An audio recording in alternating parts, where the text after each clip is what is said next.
حدیث شریف میں ہے کہ تم مظلوم کی بددعا سے بچو کہ اس کے اور آسمان کے درمیان میں کوئی پردہ نہیں رہتا. اور ایک حدیث شریف میں ہے کہ تم مظلوم کی بددعا سے بچو کہ مظلوم کی بددعا چنگاری کی طرح جا کر آسمان کو لگتی ہے. اور ایک حدیث میں اللہ کے نبی علیہ السلام نے فرمایا مظلوم کی بددعا سے بچو کہ مظلوم کی بددعا بادلوں سے اوپر جاتی ہے. مظلوم کی بددعا اور اللہ تعالیٰ کے درمیان میں کوئی حجاب نہیں ہوتا.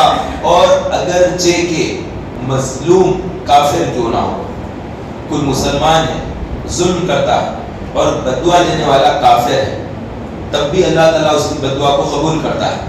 ظلم ایک اندھیری ہے. کسی سے چھوٹی سی غلطی ہو گئی تو چھوٹی غلطی پر زیادہ بات کر دینا, زیادہ ڈانٹ دینا, گالی گلوچ کر دینا. اب وہ تو دکان پہ کام کرتا ہے, وہ کیا آپ کی نوکری چھوڑ کر اپنی نوکری چھوڑ کر تھوڑا جائے گا. تو اس طرح سے اس کو غیر غلط باتیں کر دینا. پیالی ٹوٹ گئی 10 روپے کی, اس کے اوپر آپ نے اس کو اٹھا کر ماں کی گالی دے دی, بہن کی گالی دے دی, اس کو برا بھلا سنا دیا, معاذ اللہ. یہ کتنا بڑا حرام ہے اس طرح سے کرنا. تو اپنے پاس تھوڑا سا پاور رکھا ہے اور سب سے زیادہ جس کے پاس پاور ہے وہ اللہ تعالیٰ. اس سے بڑھ کر کسی کے پاس کوئی اختیار نہیں, کسی کے پاس کوئی اور پاور نہیں. تو اس سے ڈرنا چاہیے. باپ کا انتقال ہو گیا, بھائی آپس میں کسی کو بانٹ دیا, کسی کو دیا, کسی کو نہیں دیا, بہت بڑا ظلم ہے. ایک بہن کو چھوڑ دیا, ایک بھائی کو نہیں دیا, اس طرح سے حرام طریقے سے آپس میں مال تقسیم کر لیا. اجازت نہیں ہے. باپ کا انتقال ہو جائے, اس کی جو زمین ہے, گھر ہے, اس میں سے پہلا جو حصہ نکلے گا ماں کا نکلے گا. 12.5% ماں کا نکال دو. اگر ماں کا انتقال ہو جائے, اس کے نام پر جائیداد ہے, 25% پہلے باپ کا نکال دو. یہ حکم ہے. تو اب جو رقم بچتی ہے وہ رقم کو حصوں میں تقسیم کریں گے برابر برابر. بھائی کے لیے 2 حصے یعنی 10 ہزار روپے پورے بھائیوں کو ملے گا, اور جتنی بہنیں ان سب کو 5 ہزار روپے ملے گا. کسی ایک پر ناراضگی ہے, غصہ ہے, اور بول رہے ہیں کہ نہیں شادی میں ہم خرچ کرے تھے, گھر میں ہم یہ کرے تھے, وہ کرے تھے, اس طرح کی کوئی بات کرتے ہوئے اپن چھین لینے کی, چپٹ لینے کی جو کوشش کرتے ہیں, یہ ناجائز ہے, حرام ہے. اس طرح سے نہیں کر سکتے. جائیدادوں کے لیے جھگڑے ہوتے ہیں, زمینات کے اوپر جھگڑے ہوتے ہیں. لوگ مر گئے ہیں اور جو لوگ جھگڑ رہے ہیں وہ بھی مر جائیں گے, اور جس طرح سے جو پہلے مر گئے ان کی داستان ہم لکھ رہے ہیں, ایسے ہی ہم جو ظلم کریں گے ہماری داستان ہماری اولاد لکھے گی. وہ آپس میں گفتگو کریں گے کہ ہمارے ابا ایسا کرے تھے اور زبردست جواب دیے تھے, حالانکہ وہ ظلم کیا ہوا ہوتا ہے. کہ اینٹ کا جواب پتھر سے دیے, اس کی اجازت کس نے دی ہے؟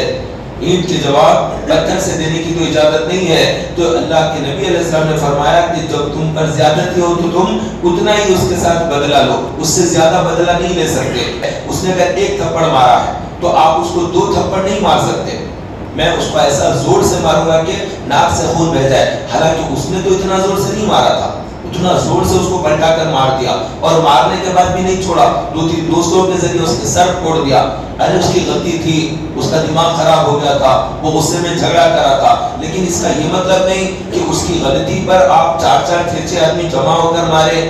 بعض دفعہ اس نے گالی دے دی, آپ کو اتنا ہرٹ ہو گیا, اتنا انسلٹ فیل ہو گئی, آپ نے اس کو قتل ہی کر ڈالا. تو اس کا جواز کہاں سے لائیں گے؟ اللہ کے پاس جواب کہاں سے لے کر آئیں گے اس کا کہ میں نے یہ کیا ہے تو مجھے غصہ آ گیا تھا. تو یہ غصہ یہ شیطان کی طرف سے, غصے کی وجہ سے آدمی گالی بک دیتا ہے, غصے کی وجہ سے زیادہ مار دیتا ہے, غصے کی وجہ سے کبھی قتل کر دیتا ہے, کبھی غصہ آ گیا تو بیوی کو طلاق بھی دے دیتا ہے, پوری زندگی اپنی خراب کر لیتا ہے, اپنی عورت کی زندگی خراب کر دیتا ہے, اپنی اولاد کی زندگی خراب کر دیتا ہے. غصہ, تکبر, ناراضگی, انتقام, بدلہ لینا ہے, یہ سب چیزیں انسان کو برائی اور برائی تک پہنچا دیتی ہے. اگر آپ اپنی بہنوں کا حق چھین کر اولاد کو کھلائیں گے, آپ اپنے بھائیوں کا حق چھین کر اپنی اولاد کو کھلائیں گے, تو وہ حرام مال کھا کر جو بچے بڑے ہوں گے تو اب وہ کون سے صحیح ہوں گے؟ وہ کیا آپ کے لیے اچھے رہیں گے؟ اور پھر کیا ان کے لیے اللہ کافی نہیں ہے؟ کیا ان کو اللہ رزق نہیں دے گا؟ آپ ہی پورا انتظام کر کے جائیں گے, اس کے مرنے تک کا انتظام کریں گے, اس کے 50 سال کے رزق کا آپ انتظام کریں گے. آپ مردہ ہو جائیں گے, میں مردہ ہو جاؤں گا, موت تو اللہ کو نہیں آنی ہے, اور رزاق تو اللہ کی ذات ہے, حیو قیوم ہے, وہ ہمیشہ قائم رہنے والا ہے. تو اس پر بھروسہ کریں. خلیفہ عمر بن عبدالعزیز رضی اللہ تعالیٰ عنہ بہت بڑے خلیفہ گزرے ہیں, یہ پہلے مجدد بھی کہلاتے ہیں. ان کے یہاں پر اولاد بہت تھی، 14 کچھ بچے تھے، بچیاں تھیں ان کے، تو انہوں نے کسی کے لیے بھی جائیدادیں وغیرہ نہیں چھوڑی، مال نہیں چھوڑا۔ جب ان کا انتقال کا وقت آ گیا تو پھر لوگ ان کے دوست احباب قریب آئے اور آ کر کہنے لگے کہ کیا بات ہے، آپ اتنے بڑے خلیفہ، اتنی مملکت کے اتنے بڑے سلطان، اتنا بڑا ملک آپ کا، لیکن آپ نے اپنی اولاد کے لیے کچھ بھی نہ چھوڑا، نہ جائیدادیں دی، نہ زمینات رکھی، نہ ان کے لیے کوئی منصب اور عہدہ رکھا، بلکہ ان کو یوں ہی چھوڑ دیا۔